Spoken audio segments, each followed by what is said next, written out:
చీరల భాగవతం ఐకేపీ ద్వారా 450 కోట్లు అప్పు తీసుకుని మహిళా సంఘాల ఖాతాల నుండి డబ్బులు కట్ చేసి వారి డబ్బులతోనే వారికి చీరలు పంపిణీ చేస్తున్న కాంగ్రెస్ ప్రభుత్వం అని మాజీ మంత్రి ఎర్రవల్లి దయాకర్ ఎద్దేవా చేశారు. చీరల పంపిణీ అదో బోగస్ అండి, మీరు అర్థం చేసుకుంటలేరు.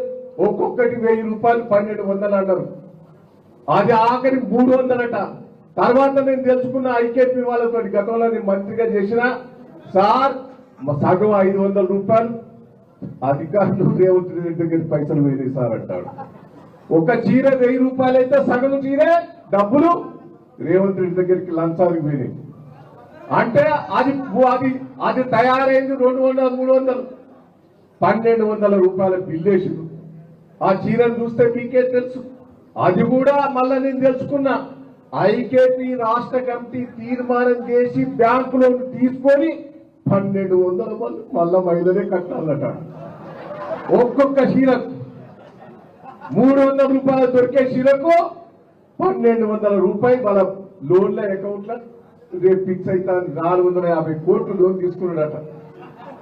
దయచేసి ఇది వేరే వాళ్ళకి ఎందుకు ఇస్తలేరు చీరలు? అలా సభ్యత్వంలోనికే ఇస్తారు. అది అర్థం చేసుకుంటారా లేదా? మీరు వేరే వాళ్ళకి ఇస్తే లోన్ అందవుతుంది, ఐకేపీ దాంట్లో ఉన్న వాళ్ళకే ఇస్తారు. దయచేసి అది ఫోకసే. రేవంత్ రెడ్డి చెప్పే దాంట్లో ఏదన్నా నిజమో పడ్డదా మీకు?